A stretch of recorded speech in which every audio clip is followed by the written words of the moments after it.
Assalamualaikum warahmatullahi wabarakatuh.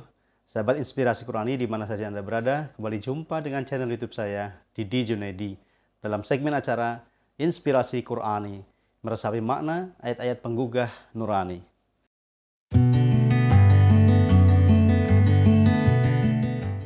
Sahabat Inspirasi Qurani yang berbahagia, pada kesempatan video kali ini saya akan menjelaskan satu tema, yaitu tentang curhat kepada Allah. Namun sebelum kita lanjutkan tayangan video kali ini, seperti biasa saya mengingatkan kepada sahabat Inspirasi Qurani yang baru bergabung dengan channel YouTube ini, silakan tekan tombol subscribe-nya, bunyikan loncengnya, like, comment, and share agar channel YouTube ini semakin berkembang, semakin baik, bisa menghadirkan konten-konten terbaik seputar Inspirasi Qurani, dan sahabat literasi, sahabat Inspirasi Qurani tidak tertinggal satu video pun. Baik, sahabat Inspirasi Qurani, mari kita menyimak tayangan kali ini, curhat kepada Allah. Ada satu pertanyaan yang ingin saya sampaikan kepada kita semua. Siapa di antara kita yang tidak mempunyai masalah? Saya yakin setiap orang pasti mempunyai masalah. Terlepas apapun persoalannya, apapun masalah yang sedang menimpanya, semua manusia pasti punya masalah. Nah, pertanyaannya kemudian, ketika kita ditimpa masalah, ketika ujian dan cobaan hidup hadir datang silih berganti, apa yang kita lakukan? Apakah kita akan membuat status di media sosial, status di WA, di Facebook, di Twitter, di Instagram, atau di media sosial lainnya? Apa kita akan mengungkapkan perasaan-perasaan kita, mungkin keluhan-keluhan kita, kegalauan-kegalauan kita melalui media sosial itu? Atau justru sebaliknya, kita akan introspeksi diri kita, akan muhasabah, akan merefleksi diri kita. Kenapa persoalan demi persoalan, ujian demi ujian datang silih berganti? Sahabat Inspirasi Qurani yang berbahagia, kalau kita menilik ke dalam Al-Quran, maka ada pesan yang sangat penting sekali yang disampaikan oleh Al-Quran. Sebuah kisah seorang nabi namanya Yakub alaihissalam. Ketika beliau sedih sekali karena putra tercintanya Yusuf itu dicelakai oleh saudara-saudaranya. Tetapi kemudian dikisahkan saudara-saudaranya itu mengatakan bahwa Yusuf dimakan serigala. Apa yang disampaikan oleh putra-putranya itu jelas tidak dipercayai oleh Nabi Yakub alaihissalam. Tetapi kesedihan yang beliau rasakan tidak serta-merta mengajukan pertanyaan-pertanyaan, mengajukan gugatan-gugatan sahan-sahan kepada Allah Subhanahu wa taala, justru beliau langsung curhat kepada Allah. Di dalam Quran surah Yusuf ayat 86, peristiwa ini kemudian diabadikan. Allah menyebutkan, A'udzubillahi minasyaitonirrajim, bismillahirrahmanirrahim. Qala innama ashku bathi wa huzni ilallah wa a'lamu minallahi ma la ta'lamun. Dalam ayat ini Allah menceritakan bahwa Nabi Yakub alaihissalam itu mengatakan, innama ashku bathi wa huzni ilallah.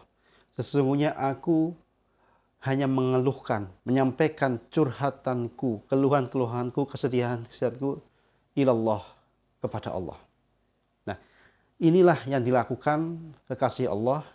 Ini juga yang dilakukan oleh para wali-wali Allah ketika ada persoalan hidup datang silih berganti, ketika ada ujian demi ujian itu terus menimpa dirinya, bukan menyebar kesedihan, mengungkapkan kegalauan di mata umum atau di masyarakat, tetapi dia langsung curhat kepada Allah Subhanahu wa taala, sang pemberi solusi. Sahabat Inspirasi Qurani yang berbahagia, inilah yang seharusnya kita lakukan ketika ada ujian dan cobaan hidup datang silih berganti. Pertama, kita lakukan introspeksi diri, muhasabah, merefleksi diri. Kenapa ujian dan cobaan hidup selalu datang? Nah, setelah kita muhasabah atau introspeksi diri, maka yang selanjutnya adalah kita langsung curhat, kita adukan semua kesedihan-kesedihan kita, persoalan-persoalan hidup kita kepada Allah Subhanahu wa taala sang pemberi solusi. Di dalam sejumlah ayat Al-Qur'an diberikan sebuah formula, suatu pelajaran penting ya. Misalnya di surah Al-Insyirah ayat 5 dan 6 seperti saya jelaskan di video yang sebelumnya, Allah Subhanahu wa taala memberikan kabar gembira ya. Fa inna ma'al usri yusran, inna ma'al usri yusra. Maka sesungguhnya bersama kesulitan ada banyak kemudahan. Sesungguhnya bersama kesulitan ada banyak kemudahan. Di dalam ayat yang lain, di surah At-Thalaq ayat 2 dan 3 juga Allah memberikan sebuah informasi tentang bagaimana untuk menghadirkan solusi atas setiap persoalan kita. Wa may yattaqillaha yaj'al lahu makhraja wa yarzuqhu min haitsu la yahtasib. Siapa yang bertakwa kepada Allah, maka dia akan mendapatkan makhraja, jalan keluar, solusi atas setiap persoalannya, dan juga akan mendapatkan rezeki dari jalan yang tidak disangka-sangka. Di ayat yang lainnya misalnya Allah juga menjelaskan perintah untuk memohon pertolongan kepada Allah dengan sabar dan sholat. Di surah Al-Baqarah ayat 45 dijelaskan wasta'inu bis-sabri was-shalah, dan minta tolonglah kalian semua dengan sabar dan sholat. Sabar itu memberikan energi yang sangat positif dalam diri kita. Kita yakin bahwa semua yang Allah hadirkan dalam kehidupan kita adalah yang terbaik menurutnya, bukan menurut kita. Kita tinggal menjalaninya, kemudian melihat apa hikmah di balik setiap peristiwa itu.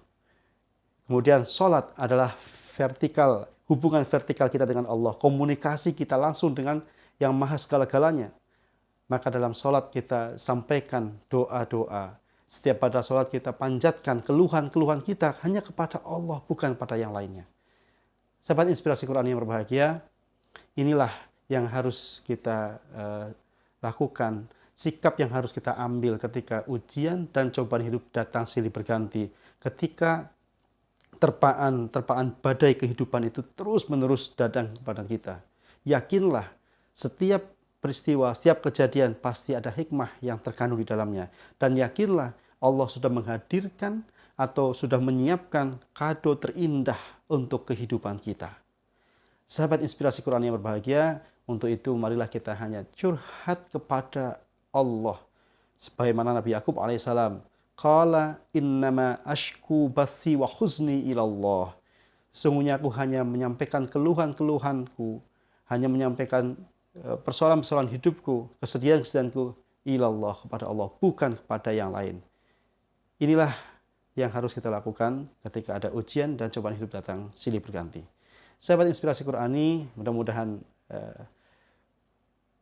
tayangan kita kali ini yang singkat ini dapat menjadi sebuah pelajaran penting bagi kita untuk kita melakukan refleksi, introspeksi diri, muhasabah, sehingga apapun yang kita alami dan rasakan tidak lain dan tidak bukan hanya untuk meningkatkan kualitas diri kita, meningkatkan kualitas pribadi kita di hadapan Allah Subhanahu wa taala. Terima kasih atas perhatiannya. Mohon maaf. Wabillahi taufiq wal hidayah. Assalamualaikum warahmatullahi wabarakatuh.